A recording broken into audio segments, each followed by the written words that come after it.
लातूर जिल्ह्याच्या औसा तालुक्यामध्ये एका HIV बाधित अल्पवयीन मुलीवरती अत्याचार करण्यात आल्याची धक्कादायक घटना घडली आहे। नामांकित संस्थेत हा प्रकार घडलाय। याआधी या मुलीचा लातूर शहरातल्या नामांकित हॉस्पिटलमध्ये गर्भपात करण्यात आल्याचं उघड झालंय।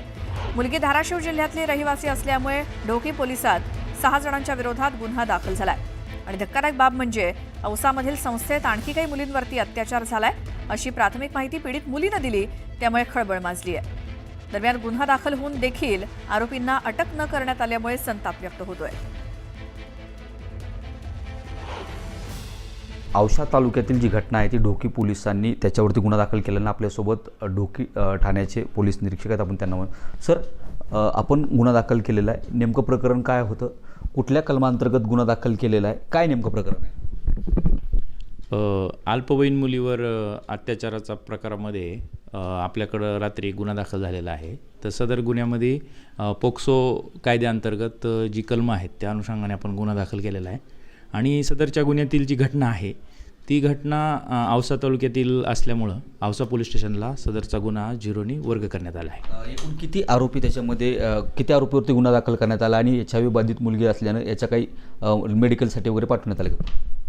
हां, मी त्यांना पुढची जी प्रक्रिया आहे ती आम्ही करून तिकडे वर्ग करत आहोत आणि त्याच्यामध्ये तुर्तास 5 आरोपी आहेत। 5 आरोपी आहेत। काही पथकं वगैरे तिकडे वर्ग केले आहे, काय दाखल केले पथकं? नाही, आपण ते तिकडच्या पोलीस स्टेशनशी संपर्क साधून तिकडे तो गुन्हा वर्ग केलेला आहे। काय गंभीर आहे सगळ्या याच्यामध्ये?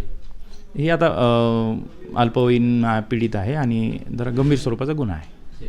एकूण जर बघितलं तर पोस्को अंतर्गत गुन्हा दाखल केल्याने ओळख ही जाहीर करता येत नसते, त्यामुळं जो घडलेला प्रकार आहे तो गंभीर असून याचा हा जो घडलेलं जे ठिकाण आहे औसा, त्या ठिकाणी औसा तालुक्याकडे ह्या पोलिसाकडे हा वर्ग करून ह्या तपासाची पुढील दिशा जी आहे त्यात औसा पोलीस तपास याचा करणार असल्याची माहिती पोलीस निरीक्षक जे आहे ते हजारे साहेब यांनी आपल्याला दिलेली आहे। बालाजी निरफर, न्यूज 18 लोकमत, ढोकी, धाराशिव।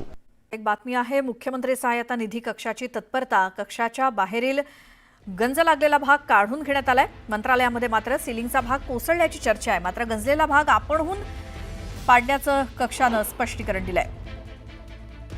मुख्यमंत्री सहायता निधी कक्षानं तत्परता दाखवली आणि कक्षाच्या बाहेरील गंज चढलेला भाग हा काढून टाकण्यात आलाय, त्याची ही दृश्य। मंत्रालयात मात्र सिलिंगचा भाग कोसळल्याची चर्चा आहे, मात्र गंजलेला भाग हा आपणहून पडल्याचं कक्षानं स्पष्टीकरण दिलंय।